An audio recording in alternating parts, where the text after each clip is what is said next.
இந்த பகுதியில் நம்ம நிறைய பரிகார முறைகள், பரிகார தலங்கள், ஆன்மீக கேள்வி பதில்கள், ஆன்மீக சந்தேகங்கள், என்ன பிரச்சனைக்கு என்ன மாதிரி வழிபாடு பண்ணணும்னு தொடர்ந்து பார்த்துக்கிட்டு இருக்கோம். இன்னைக்கு திருமண வரம் கொடுக்கும் ஒரு கோவிலை பற்றி தான் நான் உங்களுக்கு சொல்ல போகிறேன்.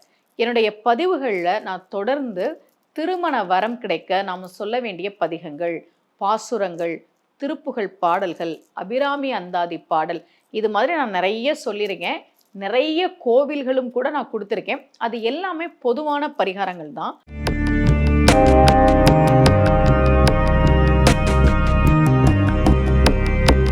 ரகசிய உண்மைகள் சேனலை பார்த்து கொண்டிருக்கும் உங்கள் அனைவருக்கும் சுமதி ஸ்ரீயின் அன்பு வணக்கம்.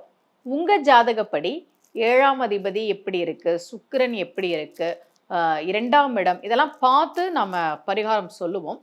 இப்போ நான் உங்களுக்கு பொதுவான பரிகாரம் தான் சொல்றேன். ரொம்ப வருஷமா திருமணம் அமையவே இல்லை, பொண்ணு பார்த்துக்கிட்டே இருக்கிறோம், மாப்பிள்ளை பார்த்துக்கிட்டே இருக்கிறோம் அப்படின்னா, ஏன்னா என்கிட்ட ஜாதகம் பார்க்க வர்றதுங்களில் முக்கால்வாசி பேர் இன்னும் திருமணம் அமையலமா அப்படிதான் ஜாதகம் பார்க்க வராங்க.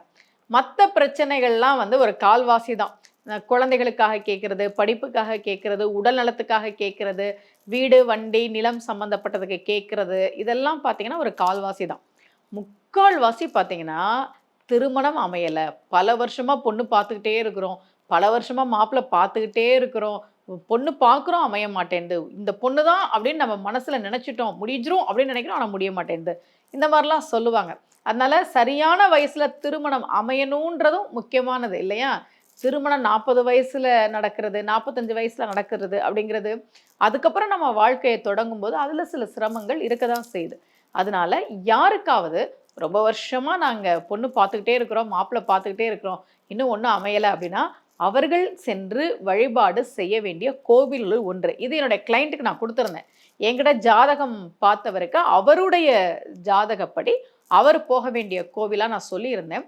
திருவள்ளூர் இருக்குல்லையா, சென்னை கிட்ட, அங்கேருந்து பக்கம் அந்த கோவில் திருக்கள்ளில் அப்படின்னு சொல்லுவாங்க, திருக்கண்டலம் அப்படின்னு சொல்லுவாங்க. அங்கே இருக்கக்கூடிய சிவானந்தீஸ்வரர் கோவில், அங்கே இருக்கக்கூடிய அம்பாளினுடைய திருநாமம் ஆனந்தவல்லி.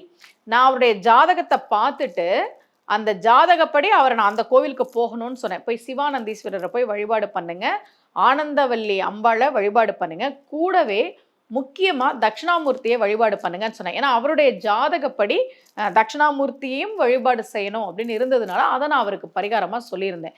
யாருக்காவது இது மாதிரி திருமண வரம் அமையாமல் இருந்தால் அவர்கள் வாய்ப்பு கிடைக்கும் போது ஒரு முறை திருக்கள்ளில் திருத்தலத்திற்கு சென்று வழிபாடு செய்யுங்கள்.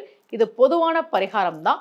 உங்களுடைய சுய ஜாதகத்தை பார்த்து தான் உங்கள் ஜாதகப்படி எந்த கோவில்களுக்கு போகணும் அப்படின்றத நம்ம பரிகாரமாக சொல்லுவோம். மீண்டும் ஒரு அற்புதமான பதிவோடு உங்கள் அனைவரையும் சந்திக்கிறேன். அனைவருக்கும் அன்புடன் சுமதி ஸ்ரீ.